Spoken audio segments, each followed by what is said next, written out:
వెళ్ళిపోయిన తర్వాత మళ్ళీ ఒక 2-3 ఇయర్స్ తర్వాత మళ్ళీ తిరుగుతున్నది తెలిసిన తర్వాత ఈమె ఇట్లా కాకముందు ఇంకా ఈమె ఏమైంది, ఈమె ఆయన మరి బండి మీద ఎక్కడికో గుడికి వెళ్ళింది. అప్పటిదాకా మీ అమ్మకి తెలియదా ఈ విషయం? మమ్మీకి తెలియదు.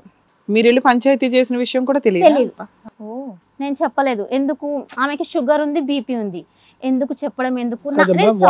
ఒక నిమిషం తల్లి, వాళ్ళ మాట నమ్మావు, నాన్న నమ్మబుద్ధి అయిందా నీకు? నాన్న మారిపోయాడు అన్నట్టు అనిపించిందా? 2 years నమ్మినావా? తర్వాత తప్పైపోయింది, ఇలా బుద్ధి గడ్డితనం నేను చేయను చెప్పాడు. మేడం తన డ్యూటీ వచ్చి మార్నింగ్ 6 నుంచి 2 వరకే ఉంటది. 2 నుంచి ఇంకా నేను నా ఫ్రెండ్స్ కలుస్తున్నా, నా ఫ్రెండ్స్ తో స్పెండ్ చేస్తున్నా, నేను తాగుతున్నా, ఇట్లా చెప్తుంటా. ఇంటి ఖర్చులు అన్ని చూసుకుంటాడా? మమ్మీ ఇప్పుడు అదే ప్రాబ్లం మేడం. మమ్మీని ఇప్పుడు కదమ్మా అప్పుడు చూసుకుంటున్నా మేడం. ఎప్పటి నుంచి సరిగ్గా చూసుకోవట్లా ఫైనాన్షియల్? ఇప్పుడు ఇంకా ఈమె పడ్డప్పటి నుంచి ఇంకా అంతే. ఇంకా స్టార్టింగ్ లో అమ్మ నాన్న బానే ఉండేవారమ్మా? అమ్మ నాన్నకి ఏం గొడవలు ఏమీ లేదు, పిల్లల్ని బాగా పెంచారు, హ్యాపీ ఫ్యామిలీ, మంచిగా ఉండే సార్. ఇంతకు ముందు నాన్నకి ఆడవాళ్ళ అలవాట్లు ఇలాంటివి కూడా లేవు?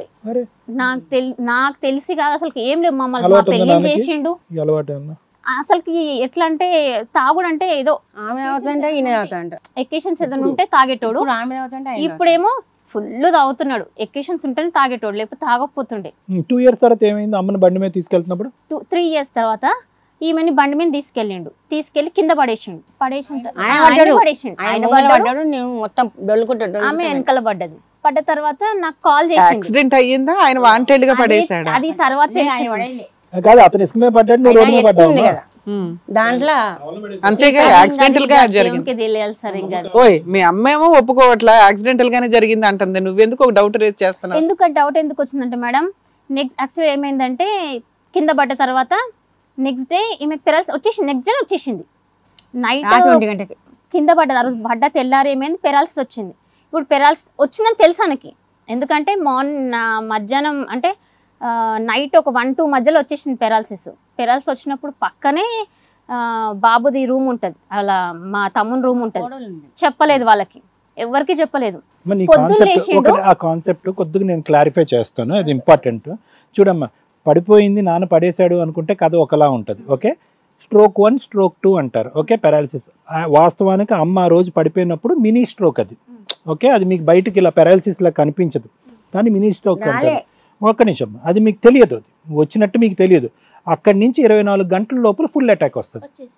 బీపీ షుగర్ అమ్మకు ఉంది కాబట్టి తెలిసిపోయింది వచ్చేసిందని. ఎందుకంటే రాత్రి 1 గంటకు వచ్చింది. అట్లా చెప్తే 1 గంటకు వచ్చింది కదా, అది ఏంటంటే కొంచెం కళ్ళు చీకటిగా అనిపించింది. అంటే ఇట్లా వచ్చి ఒరిగితే అక్కడనే మా 2 మంచాలు ఇక్కడనే ఉంటాయి. ఇట్లా వచ్చింది, నాకు కళ్ళు కనిపిస్తలేవు అన్నాను. అయితే ఏంటి ఇట్లా కళ్ళు చీకటి ఏంటంటే, ఎందుకు కనిపిస్తాయి, నువ్వు అట్లే మాట్లాడుతావు అనుకో అన్నాడు. కళ్ళు మూసుకొని వండుకో, ఏం కాదు అన్నాడు. కళ్ళు మూసుకొని వండుకుంటే కాదు, నీకు జరగనీకి వస్తలేదు, ఇటు మరలనీకి వస్తలేదు, ఎట్లనే అంటే ఊకుండు అంటాడు. నువ్వు రా నా దగ్గర చూడు అంటాడు. నాకు లేవనీకి వస్తలేదు చూడు అన్న. చూసిండు, చూసి అవునే నిజంగానే అని చెప్పిండు. చెప్పినోడు మళ్ళీ తీసుకెళ్ళాలి కదా, తీసుకెళ్ళలేదు. ఎప్పటిదాకా తీసుకెళ్ళాలి? ఆయన తీసుకెళ్ళలేదు, ఆయన డ్యూటీకి వెళ్ళిపోయిండు. మార్నింగ్ కూడా డ్యూటీకి వెళ్ళిపోయాడు. అప్పుడు మంచం మీదే ఉందా? యాక్చువల్లీ పక్కనున్న తనకు కూడా తెలీదు, మేము వచ్చే వరకు తనకు తెలియదు. మీ కొడుకులు ఎక్కడ ఉంటారమ్మా? యాక్చువల్లీ మా తమ్ముడు తను నైట్ డ్యూటీకి వెళ్ళారు. ఒక తమ్ముడు వెళ్ళినప్పుడు తనలో పక్కనే పడుకున్నది. తనకు కూడా చెప్పలేదు, తను డ్యూటీకి వెళ్ళిపోయాడు. నాకు ఈమె ఫోన్ చేసి మమ్మీ నాకు ఈ 2 లేస్తలేవు అని అంటే, నేను వెంటనే మా బ్రదర్ని తీసుకొని, మా తమ్ముడు అంబులెన్స్ అక్కడి నుంచి మా బ్రదర్ని అంబులెన్స్ బుక్ చేసుకొని, నేను ఆటోలో నేను స్పీడ్ ఉరుకొచ్చి అప్పుడు అంబులెన్స్ లో తీసుకుని అప్పుడు మేము వెళ్ళిన తర్వాత ఇంత స్థాయి సివియారిటీ ఉందని నాన్న పసిగట్టు ఉండకపోవచ్చు. ఏదో వెళ్ళిపోయాడు అంతేగాని కావాలని తెలిసాక వెళ్ళిపోయాడు. మొత్తం తెలిసి. పెద్ద తమ్ముడు ఏం చేస్తాడు? పెద్ద తమ్ముడు నార్మల్ గా ప్రైవేట్ లో. ఎక్కడ ఉంటారు వీళ్ళిద్దరు తమ్ముళ్ళు? పెద్ద తమ్ముడు మా ఇంటి దగ్గరనే ఉంటాడు, చిన్న దగ్గరనే వీళ్ళు ఉంటారు. కలిసే ఉంటారు అందరూ? కలిసే ఉంటారు. మరి అప్పుడు కోడళ్ళకి తెలుస్తుంది కదా, ఇప్పుడు వచ్చింది చిన్న కోడలు. Midnight 1 o'clock. మీకే టైం ఫోన్ చేసింది మీ అమ్మ? అంటే యాక్చువల్ ఫంక్షన్ ఉండే, నాకు 4:30-5 అట్లా కాల్ చేసింది. నేను ఇంకా అక్కడ నుంచి బయలుదేరి నేను ఆటో వదినికి కాల్ చేయొచ్చు కదా. తన దగ్గర అప్పుడు ఫోన్ ఉండకపోతుండే, ఫోన్ లేదా? అంటే తనకు కొత్తగా పెళ్ళయింది అప్పటికి. ఎంత పెద్ద ఇల్లు అమ్మా, ఒకరికి ప్యాలెస్ లో దొరకపోవడానికి హాల్లోనో ఇంకో బెడ్రూమ్ లోనో పడుకొని ఉంటారు ఇల్లు. అదొక రూమ్. అవును, ఒక రూమ్ లో అత్తగారు బయటికి రాలేదని, లేకపోతే అమ్మ బయటికి రాలేదని. నేను లబ్బలా 1 o'clock అంటున్నారు మేడం అర్లీ కాబట్టి. నేను మార్నింగ్ గురించి మాట్లాడుతున్నాను సార్. 4:30 5 కట్ట నాకు కాల్ చేసింది. అల్లరి చేస్తున్నా బాగా ముట్టుకుంటున్నా ఇట్లా అయింది నాకు. ఇలా ఏంటి నాకు కదలట్లేదు అని చెప్పి మీరు ఏడుస్తున్నారు.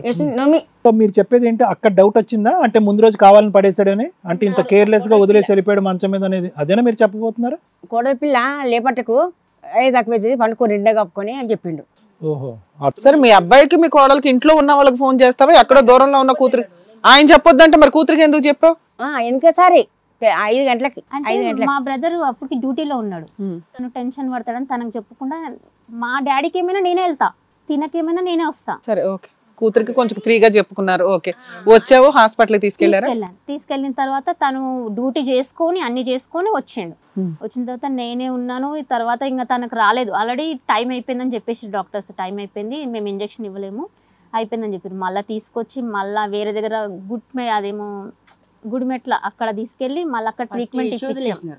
సరే అవన్నీ అయిపోయినాయి మేడం, అంతా అయిపోయింది బాగానే ఉంది. తర్వాత మళ్ళీ నాకు తెలిసింది ఏంటంటే ఎప్పటికప్పుడు అంటే పేషెంట్ కదా అని నేను రోజు కనీసం ఒక 5-6 టైమ్స్ కాల్ చేస్తూ ఉంటాను. మమ్మీ ఇంకా రాలేదు, ఇంకా డాడీ మమ్మీ ఏమైంది ఇంకా రాలేదంటే నాకు ఆ పని ఉంది, నాకు ఈ పని ఉంది, నేను ఏం చేసుకోవద్దా, మీరు నాకు ఎందుకు ఊకే ఫోన్లు కొడతారు అని అంటాడు. సరే దానికి ఫోన్ చేసి అదేమంటారు నా దగ్గర నాకు సంబంధం లేదు, మీ డాడీని వచ్చి పట్టుకోవో అని అంటాడు. అక్కడికి వెళ్ళిపోతుండే. సరే అని చెప్పేసి ఒకసారి నేను ఏం చేసిన ఒక్కసారి నేనే కంప్లైంట్ ఇచ్చేసిన. కదా అప్పుడు అన్నారు కదా ఈసారి వస్తే కనుక మేమే కంప్లైంట్ ఇస్తామని చెప్పి వాళ్ళ ఇంట్లో పిల్లలు అన్నారు కదా, ఇవ్వలేదు.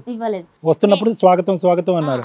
ఇంకా నేను ఇల్లు దొరికించుకుని నేను తను ఇద్దరం కలిసి ఇల్లు దొరికించుకోండి. ముగ్గురు పోయారు, మా పెద్ద కోడలు ఈమె ఆమె ఇద్దరు ముగ్గురు కలిసి ఇల్లు చూసుకొని నన్ను తీసుకెళ్ళాం. తినను కూడా తీసుకెళ్ళినప్పుడు మొన్న నీ దృష్టిలో ఏంటి అప్పుడు కూడా ఆయన వదిలేదు, కంటిన్యూ అవుతూనే ఉంది. తెలిసిన తర్వాత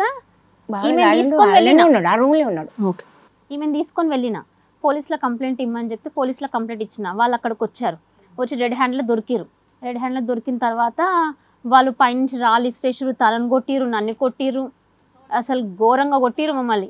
3rd floor నుంచా? వాళ్ళ మీనకి వచ్చినామని వాళ్ళ మీద కంప్లైంట్ ఇచ్చినామని పోలీసు అమ్మాయి మీ నాన్నగారిని ఉంచుకున్నా ఆమె వాళ్ళ అక్కలు వాళ్ళ తమ్ముడు అందరు కలిసి మమ్మల్ని కొట్టిరు.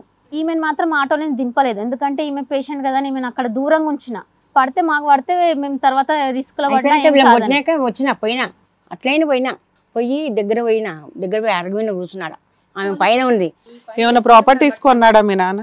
ఇల్లు గానీ పొలాలు ఏమి కొనలేదు. ఇప్పుడు ఇవిడికి ఆధారం ఏమన్నా ఉంది? పొలం ఉండి అయిపోయింది, పొలం సంగతి అయిపోయింది, ఏం ఆధారం లేదు, ఏం లేదు మేడం. సో ఎప్పుడు అడిగారు వాళ్ళ ఇంటికి వెళ్ళి? పోలీస్ అడిగితే వాళ్ళు కంప్లైంట్ ఇస్తారా అమ్మ అంటే ఇస్తామని తీసుకెళ్ళినాం సార్ మేడం. పోలీస్ స్టేషన్ తీసుకెళ్ళాం.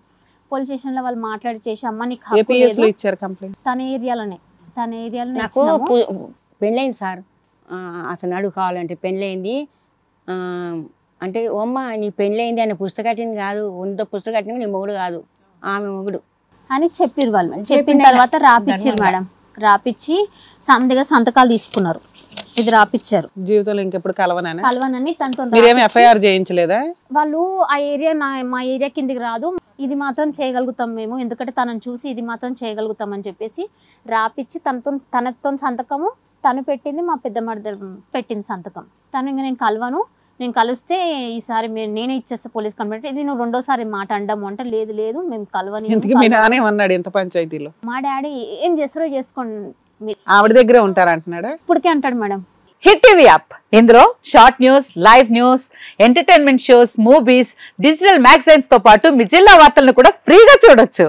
ఇంకెందుకు ఆలస్యం, వెంటనే హిట్ టీవీ యాప్ ని డౌన్లోడ్ చేసుకుని ఫ్రీగా ఎంటర్టైన్మెంట్ పొందండి. Hit TV app. Hit TV app. Please download hit TV app. Hit TV app ని ఫ్రీగా డౌన్లోడ్ చేసుకుని ఎంజాయ్ చేయండి. మీకు నచ్చిన ఎంటర్టైన్మెంట్ కోసం హిట్ టీవీ యాప్ ని ఫ్రీగా డౌన్లోడ్ చేసుకుని ఎంజాయ్ చేయండి. హిట్ టీవీ యాప్ ని డౌన్లోడ్ చేసుకుని ఆస్వాదించండి, ఆశీర్వదించండి. ఇంతమంది సెలబ్రిటీలు హిట్ టీవీ యాప్ ని డౌన్లోడ్ చేసుకోండి అని చెప్తున్నారంటే ఎంత మంచి యాప్ ఆలోచించండి. అమెరికాలో చదవాలనుకునే వాళ్ళకి విశ్వసనీయమైన పేరు మన శౌర్య కన్సల్టెన్సీ. UKలో 1 year masters, UKలో 1 year masters, 2 years work permit up to 5 years visa. Contact Shaurya Consultancy. Contact 89851 89851.